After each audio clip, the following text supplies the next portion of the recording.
लीला दर्शन सिरोही के बारे में आज हम चर्चा करेंगे। तो जैसा कि विदित है कि राजस्थान में आज़ादी से पूर्व 19 रियासत, 3 ठिकाने और एक केंद्र शासित प्रदेश था। और तो उस रियासत या राज्य में सिरोही भी एक रियासत थी। तो आज हम सिरोही के बारे में विशेष जानकारी पढ़ेंगे। तो जैसा कि सिरोही में सोनीग्रा चौहान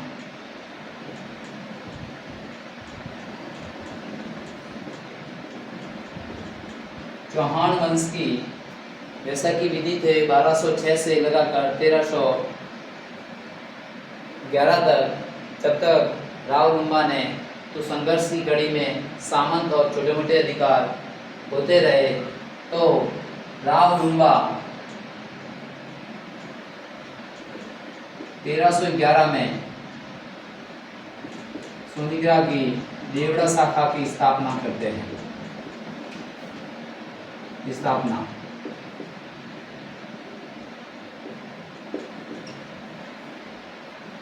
इस प्रकार सिरोही की जो राजधानी है वह विभिन्न क्षेत्रों में अलग अलग रही। पहले कहा जाता है कि शुरुआती में राजधानी बरलूट, वाडेली, परमारों के पास जो राजधानी चंद्रावती थी, चंद्रावती को जीतकर कुछ समय तक चंद्रावती भी सिरोही की राजधानी होने का सौभाग्य प्राप्त हुआ। इसके पश्चात हमारे 1405 ईस्वी में श्री भान द्वारा भोगावीर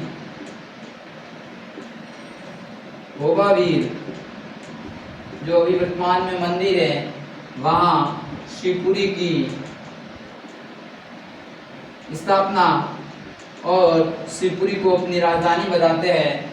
और कहा जाता है कि यह एक चमत्कारिक घटना खरगोश और बाज वाली, कहते हैं कि इस सुरम्य सिरनवा की पश्चिमी घाट पर पहाड़ी इससे प्रभावित होकर 1425 ईस्वी में श्री भान के पुत्र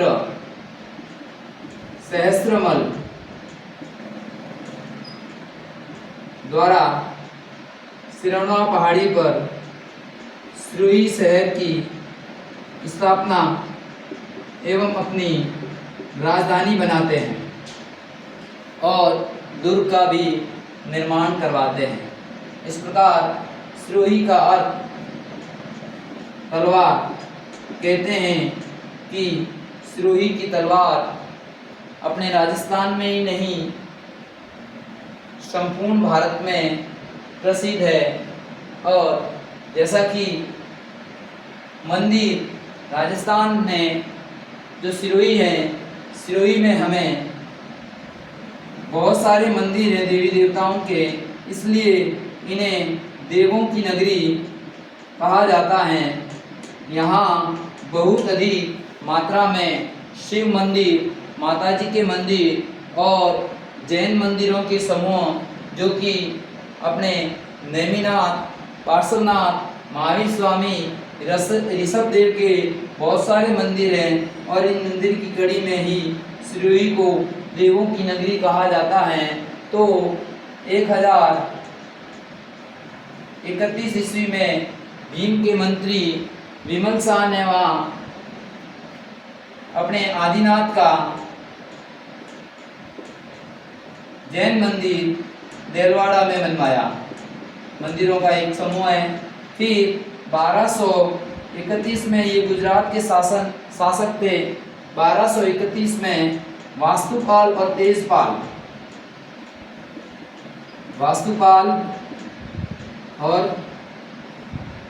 तेजपाल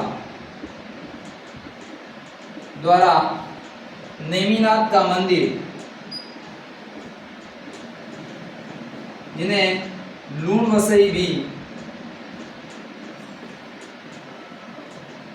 भी कहा जाता है।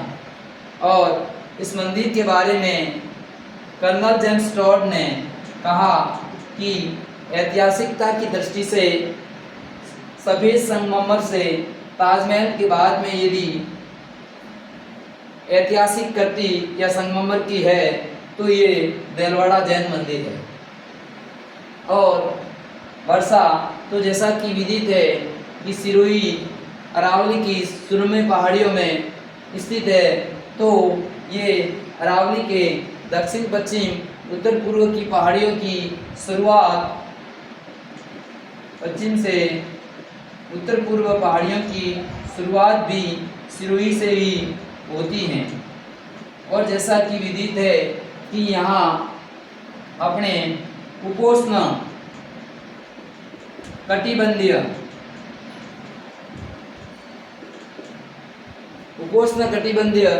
सदाबहार वन माउंट आबू में पाए जाते हैं।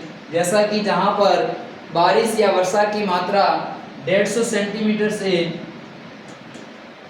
ज़्यादा होती है, वहाँ पर ये उपोष्ण कटिबंधीय सदाबहार वन पाए जाते हैं। तो हमारे राजस्थान में माउंट आबू का क्षेत्र जहाँ सदाबहार वन पाए जाते हैं। फिर जैसा कि वर्षा तो सर्वाधिक वर्षा वाला स्थान राजस्थान में सर्वाधिक वर्षा वाला स्थान वैसे तो जिले में झालावाड़ है, तो सर्वाधिक वर्षा वाला स्थान माउंट आबू, इन्हें राजस्थान का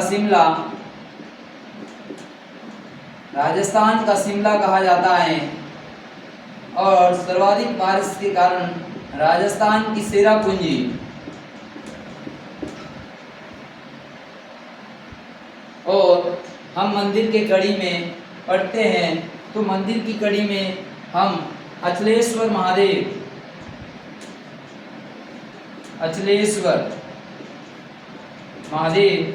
जहाँ पर शिव जी का शिवलिंग नहीं है, वहाँ पर कहते हैं कि अंगूठे की पूजा की जाती है। और इसी अचलेश्वर और अचलगढ़ दुर्ग के बारे में तो इनकी पूजा की जाती है। और वन क्षेत्र में जैसा कि हमने बताया कि ये वन क्षेत्र यहाँ पाए जाते हैं। और राजस्थान का शिमला सर्वाधिक वर्षा वाला स्थान और सबसे ऊंचा, राजस्थान का सबसे ऊंचा शहर, ऊंचाई पर स्थित शहर वो माउंट आबू है। और सर्वाधिक ऊंचाई पर स्थित झील जो कि नक्की झील माउंट आबू में है। पठार तो जैसा कि ये अरावली पर्वतमाला में उड़िया का पठार,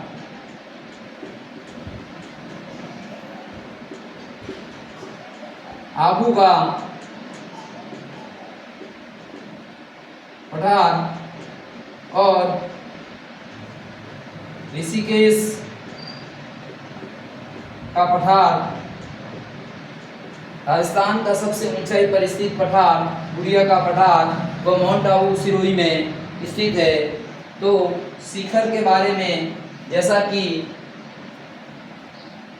गुरु शिखर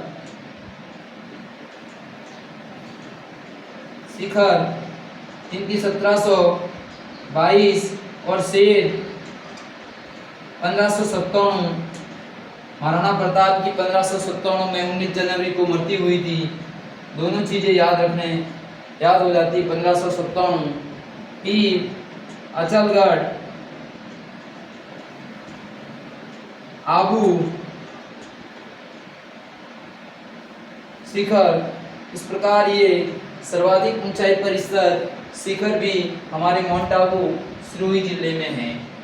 और जैसा कि मंदिर के बारे में हमने ये पढ़ा, और इसके बाद में हमारे सिरोही रियासत के राजाओं के आराध्य देव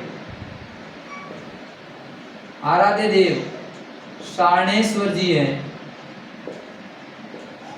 और उनकी देवी माँ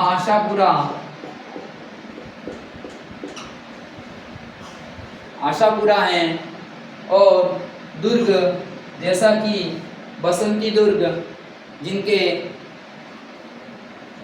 निर्माण महाराणा कुंभा, अचलगढ़ दुर्ग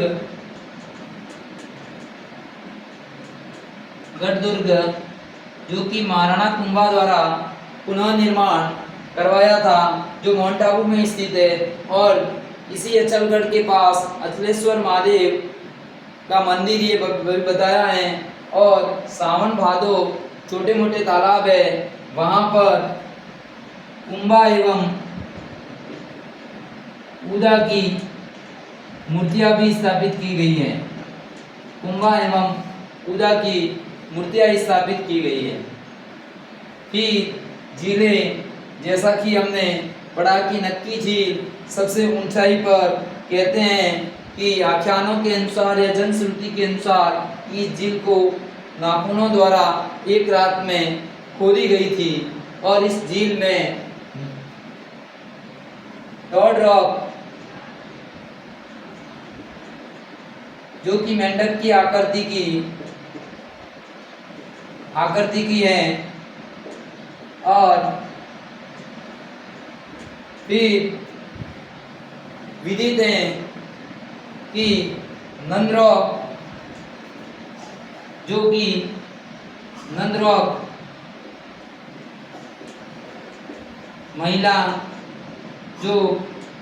महिलाएं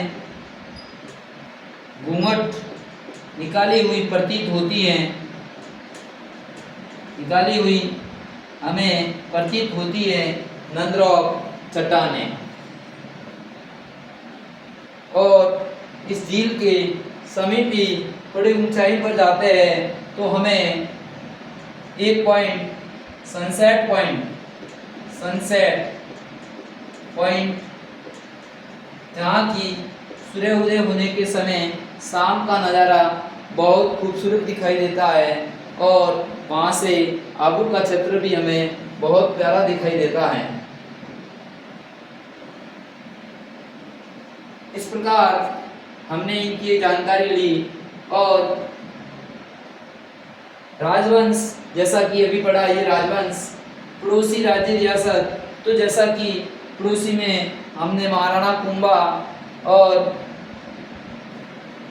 महाराणा प्रताप, महाराणा सांगा, तो महाराणा कुंभा के समय कहते कि गुजरात की वजह से कई बार मेवाड़ के भी ये आबू पिंडवाड़ा का क्षेत्र है, यहाँ पर कुंभा द्वारा कई बार आक्रमण किया और इस क्षेत्र को जीता और वापस हमारे द्वारा लिया भी गया था। और इनके साथ अच्छे और बुरे दोनों प्रकार के संबंध रहे, जैसा कि सिरोही के देवड़ा जो कि महाराणा कुंभा है, महाराणा सांगा है, प्रताप है, काफ़ी वीर सैनिक हमारे यहाँ से भी उनका अतुलनीय योगदान के क्षेत्र में रहा है। और यज्ञ तो कहा जाता है कि बहुत अन्याय बढ़ रहा था, तो उस अन्याय के लिए कहा जाता है कि गुरु वशिष्ठ ने एक यज्ञ किया। उस यज्ञ कुंड से 4 काष्ठ उत्पन्न हुई थी। इन चारों में गुजर प्रतिहार, सोलंकी,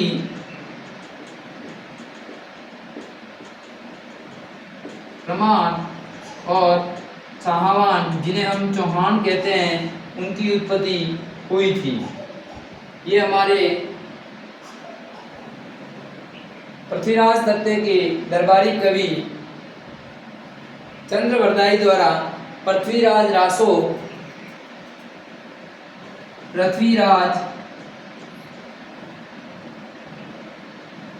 रासो नामक ग्रंथ में इसकी हमें जानकारी मिलती है।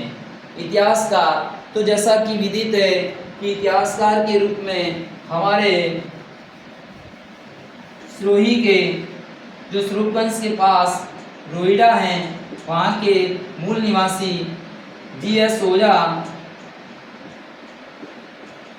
ओझा, गौरी शंकर हीराचंद ओझा, जो कि एक राजस्थान के इतिहासकार कहे जाते हैं, जिन्होंने मारवाड़ का इतिहास, बीकानेर का इतिहास, सिरोही का इतिहास और लगभग संपूर्ण राजस्थान के इतिहास की भी इनमें जानकारी मिलती है। तो इतिहासकार जो कि ये एक महान, इन्होंने अपनी सेवाएं उदयपुर और साहित्यिक रचना और इतिहास की रचना में ही समय अधिकांश बिताया था। प्रमुख व्यक्ति जिनके बारे में हम चर्चा करना चाहेंगे कि हमारा एक रेगर में हाथल गांव, वहाँ के गोकुल भाई भाट, उन्हीं के प्रयासों से जब भारत का एकीकरण हो रहा था तो उस संदर्भ में राजस्थान के भी एकीकरण की प्रक्रिया थी। तो उन्हीं की सहयोग से कहा जाता है कि 26 जनवरी 1950 को सिरोही राजस्थान एकीकरण में शामिल किया, लेकिन जो आबू देलवाड़ा का क्षेत्र था वो बॉम्बे वाले क्षेत्र में शामिल किया गया था। तो कहते हैं कि गोकुल भाई भाट के अथक प्रयासों से 1 नवंबर 1956 में देलवाड़ा आबू और राजस्थान का एक क्षेत्र अजमेर मेरवाड़ा राजस्थान एकीकरण में शामिल करते हैं और इस प्रकार 7वें चरण में राजस्थान का एकीकरण पूरा हो जाता है। और सुनील टप्पा वाला क्षेत्र जो कि अपने में, और चिरोंज वाला कुछ क्षेत्र जो एमपी का, उनको दे दिया जाता है, और एमपी का जो कुछ भाग ऐसा अपने पास ही था वो सिरोही में ये राजस्थान एकीकरण के अंतर्गत मिला दिया जाता है।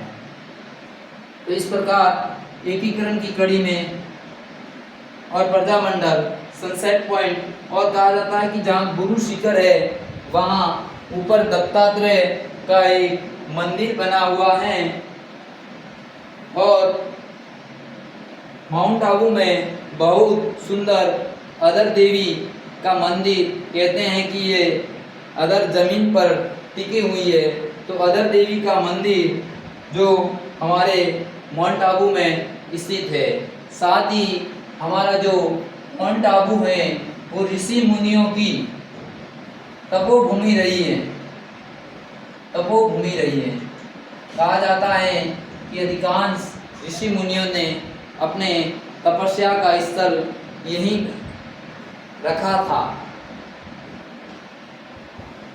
और ईश्वरीय ब्रह्मा कुमारी विश्वविद्यालय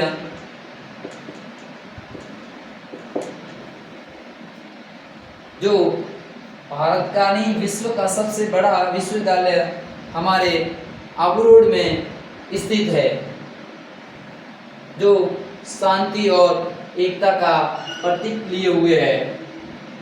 तो इस प्रकार हमने सिरोही की महत्वपूर्ण जानकारी पढ़ी, और इसके अलावा हम जैन मंदिर के बारे में बड़ी तो पढ़ ली, लेकिन महावीर स्वामी जिनके कहते हैं कि जीवंत मंदिर, उन मंदिर को जीवंत मंदिर कहते हैं। तो वो हमारे सिरोही में वर्माण, सिरोही सिटी, सिरोही शहर, और हमारे पिंडवाड़ा तहसील में मुंद्रा गांव में प्राचीन जैन तीर्थ, और कहा जाता है इन्हीं के पास में एक विरोली गांव, जहां पर प्राचीन जैन मंदिर के अवशेषों के प्रमाण मिलते हैं। और ऐसा कहा जाता है कि यहाँ से जो मंदिर के कुछ पत्थर थे, वहाँ ये शिविरा में एक बहुत बड़ा जैन मंदिर बनाया था। तो इस प्रकार राजस्थान सिरोही के काफ़ी कुछ गांवों में, और तेलपुर में भी एक प्राचीन जैन मंदिर है। तो इस प्रकार सिरोही के काफ़ी गांव हैं जहां पर जैन मंदिर भी प्राचीन रूप से बने हुए हैं, इसलिए हम सिरोही को देवों की नगरी कहा जाता है।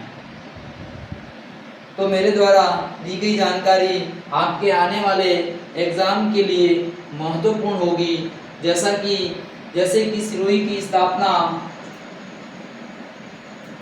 का कई बार एग्ज़ाम में आता है। सहस्त्रमल द्वारा सिरोही में चौहान वंश देवड़ा शाखा की स्थापना, राव लुम्बा, ये टोडरॉक और नंदरॉक जो मेंढक की आकृति की और महिलाओं को घूंघट के लिए, नक्की झील का, राजस्थान का शिमला, राजस्थान का सेरापुंजी सबसे अधिक ऊंचाई पर स्थित, और कहा जाता है कि 1864 में सर्वप्रथम नगर पालिका बनने का सौभाग्य माउंट आबू को प्राप्त हुआ था। इसके अलावा ब्रिटिश सरकार के समय में ग्रीष्मकालीन राजधानी और एजीजी का मुख्यालय माउंट आबू था। तो इस प्रकार राजस्थान के इतिहास में पर्यटन की दृष्टि से सिरोही जिला एक महत्वपूर्ण भूमिका निभाता है। अतः मेरे द्वारा दी गई जानकारी आपके आने वाले एग्ज़ाम के लिए महत्वपूर्ण साबित होगी। और इसी के साथ जय हिंद, जय भारत। हाँ, एक मिनट।